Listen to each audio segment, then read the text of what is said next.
कौशल जी, गुरुदेव आपको कोटि कोटि प्रणाम। गुरुदेव, भगवान ने मनुष्य को इस संसार में अलग अलग कार्य, जैसे किसी को डॉक्टर, क्रिकेटर, इंजीनियर आदि के लिए भेजा है, तो हमें कैसे ज्ञात हो कि भगवान ने हमें उसी मार्ग के लिए चुना है जिस पर हम अभी चल रहे हैं? गुरुदेव कृपया मार्गदर्शन करें।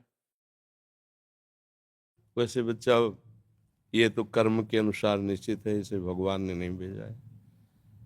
पूर्व के हमारे कर्म, हमारा निश्चय पहले ही हो चुका है। भगवान की तरफ से मानव देह केवल भगवत प्राप्ति के लिए मिला है। कर्म के अनुसार बहुत पढ़ा लिखा आदमी भी गरीब और बिना किसी व्यापार आदि के भी बहुत निम्न स्थिति में देखा गया, और बहुत ग्रेजुएट पढ़े लिखे, उसने कर्म तो बहुत बढ़िया किया, पढ़ाई एक तरह, लेकिन पूर्व का उसका कर्म बिगड़ा हुआ, तो उसको कोई उन्नति का चांस नहीं दे रहा है। और ऐसे भी देखे गए कि कोई ग्रेजुएट नहीं है, ना रूप के हैं, ना रंग के हैं, ना ढंग के हैं, और वीआईपी व्यवस्थाएं हैं, सैकड़ों नौकर चाकर सब, मतलब उसको बेच आवे बाजार में। ऐसे लोग हैं, उनको खाने को नहीं है। वो इतना मंद बुद्धि का होते हुए भी ऐसे ऐश्वर्य का भोग रहा है। इसमें कर्म प्रधानता होती है। मनुष्य को भगवान ने भेजा है केवल केवल भजन करके भगवान की प्राप्ति कर ले। ये कर्म साइड है, मुख्य है उद्देश्य भगवत तत्व का ज्ञान हो जाना, भगवत प्राप्ति हो जाना। बस इस बात को संसारिक जन नहीं जानते। जैसे बच्चा, तुम बहुत पढ़ लिख करके आखिरी पढ़ाई जिसे कही जाती हो पढ़ लो, बहुत अच्छे पद पे चले जाओ, बहुत रुपया पैसा कमा लो, खूब भोग भोग लो, पर शरीर तो छूटेगा ना एक दिन। ये पता है ना तुम्हें?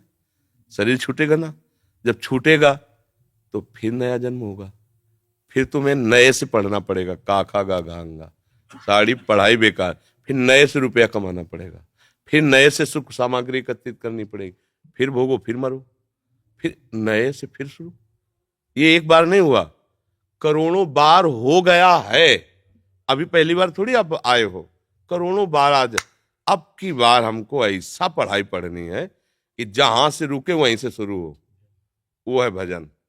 100 बार राधा राधा बोला है और शरीर छूट जाएगा, तो 99 पॉइंट से नहीं चलोगे, फिर 100 के ऊपर 1 2 3 100 प्लस, नीचे नहीं उतरना पड़ेगा। अगर आपको थोड़ा ज्ञान हुआ है तो मरने के बाद जब दूसरा जन्म होगा उसी ज्ञान से, तभी देखा जाता बालक होते हुए बड़ी बड़ी भागवतिक बुद्धि, उसका पूरा खजाना जमा है।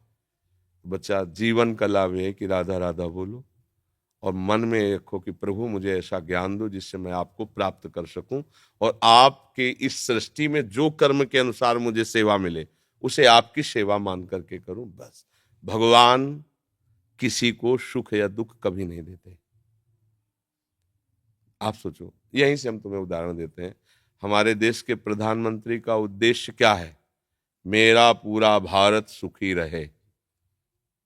कोई भी बैठे उस पद पे, हम नाम किसी का संबोधन करके नहीं, उस पद का भाव क्या है? पिता की तरह पूरे देश की प्रजा का हित करना, पालन करना। अब उसी उसी पद से बनाए हुए कानून में फांसी की भी सजा है, 20 साल की सजा वहीं से पास हुआ है, जबकि वहां का मुख्य उद्देश्य है तुम्हें सदैव सुखी रखना, बाहर भीतर कहीं कोई आक्रमण ऐसा ना हो पाए कि तुम्हें दुख पहुंचे। पर तुमने ऐसे कर्म कर दिए कि संविधान आपको बख्शेगा नहीं। समझ गए ना?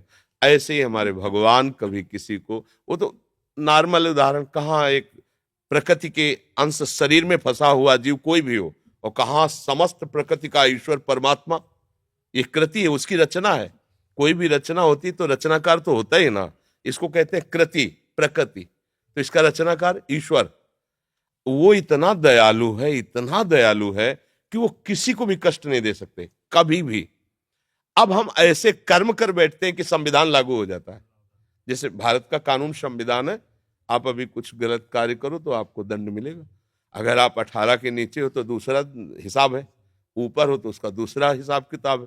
तो यद्यपि हमारे देश का राजा नहीं चाहता कि आपको कष्ट मिले, पर आपने कर्म ऐसे कर लिए कि अब आपको भोगना पड़ेगा।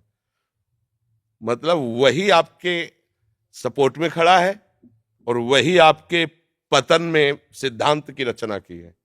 तो कर्म हमारे हमको उन्नति और अवनति कराते हैं।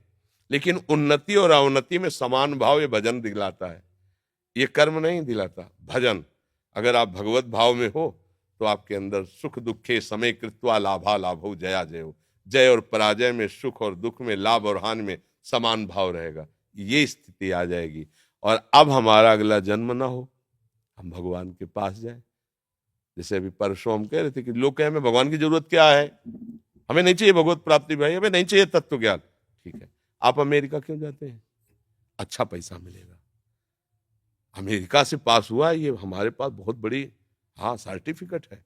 और हमारा जीवन सुखमय रहना, तो हम अपने माता पिता, अपने देश को छोड़कर दूसरे देश में किस लिए जाते हैं? सुख के लिए।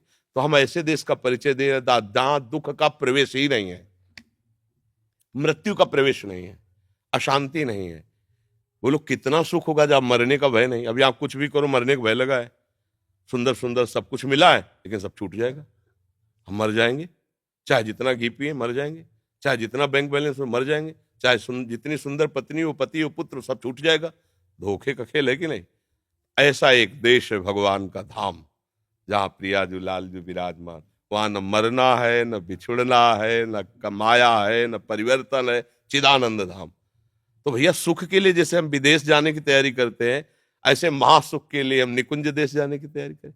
वृंदावन धाम चिदानंद, भाई रामोपासक है अवध धाम साकेतपुरी, शिव उपासक है कैलाश धाम। भगवान अपने धाम में बुलाकर जीव को कृतकृत्य कर देते हैं। इसलिए बच्चा पढ़ो लिखो, कर्म के अनुसार जो उन्नति अवनति मिले उसमें समान भाव रखते हुए नाम जप करो, तो जीवन का लाभ मिल जाएगा।